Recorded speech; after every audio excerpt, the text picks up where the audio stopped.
الحمد للہ رب العالمین۔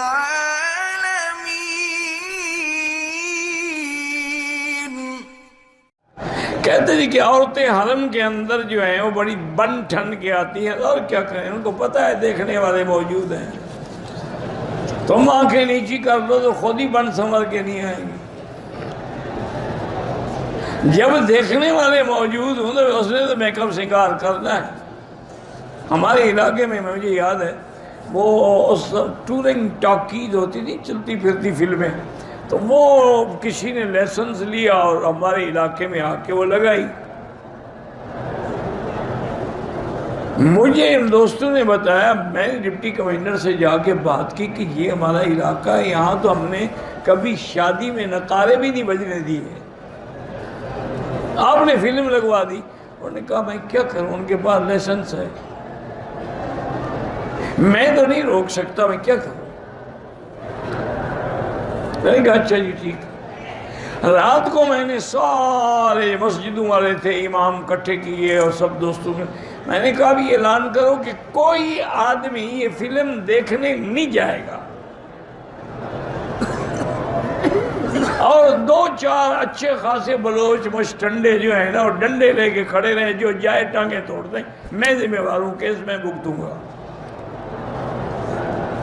پھر بلوچ تو اس مسئلے میں بڑے بہادر ہوتے ہیں، مار کٹائی میں، اور دو آدمیوں کو پھینٹی لگی، پھر کوئی گیا ہی نہیں۔ دوسرے دن 2-3 دن وہ بیچارے ڈھول بجاتے، اس کے بعد وہ کھاڑی فلم لے گئے کہ یہاں کوئی دیکھتا نہیں تو ہم کیوں بیٹھے رہے۔ جب دیکھنے والا نہ ہو تو میک اپ خود بخود رک جائے گا۔ تم بھی تو طواف میں ان پہ نظر رکھتے ہو نا، کعبے پہ نظر نہیں ہوتی، عورت پہ نظر ہوتی۔ ایسے طواف سے بہتر ہے کہ نہ کرو۔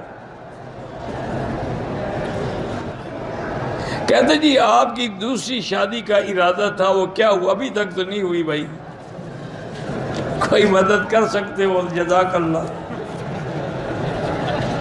اور کیا کہوں، اس کی مہربانی ہے، وہ پوچھ رہا ہے، یہ اس کی ہمدردی ہے نا، اس کو میری صحت کا، میری خدمت کا فکر ہے۔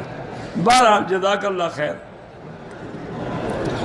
قرآن کی طرف پاؤں کرنا، میرا بھائی اگر دل میں بے ادبی کا خیال ہو تو ناجائز، اگر یہ خیال نہیں، جیسے میں مجبوراً ٹانگیں سیدھی کرتا ہوں چونکہ درد کی وجہ سے میں بیٹھ نہیں سکتا، پھر کوئی حرج نہیں۔ اور جو اللہ والے تھے نا، یاد رکھیں، میں آج ہی پڑھ رہا تھا، ایک بزرگ گزرے ہیں، وہ کوئی حافظ قرآن ہو نا، اس کی طرف بھی پاؤں نہیں کرتے تھے، کہتے تھے بھائی قرآن کی طرف پاؤں نہیں کرنا، اس کے تو سینے کے اندر قرآن، ادھر پاؤں کیوں کریں۔ اتنا بڑا ادب تھا قرآن کا۔ پتہ ہے وہ جب فوت ہوئے، مدینے میں دفن ہوئے تھے،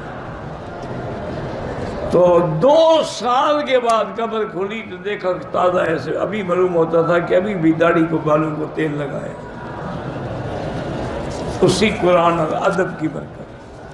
اسی لیے اولیاء اللہ کہتے الدین کلھا ادب، دین ادب کا نام، باپ کا ہو، استاد کا ہو، قرآن کا ہو، حدیث کا ہو، ادب نہیں کرو گے کچھ بھی نہیں ہوگا۔ بچے کو خود سے بات کرنے کی عادت ہے، بڑھاتا رہتا ہے، وہی بہرحال کسی قاری کے بعد لے جائیں، کیا وہ قرآن حفظ کرنے کی صلاحیت رکھتا ہے؟ ہر بچے کو نا ڈنڈے سے پڑھایا کرو، اس میں صلاحیت ہو تو پڑھاؤ، اور دوسرا اس کی اصلاح کے لیے زمزم پلاؤ۔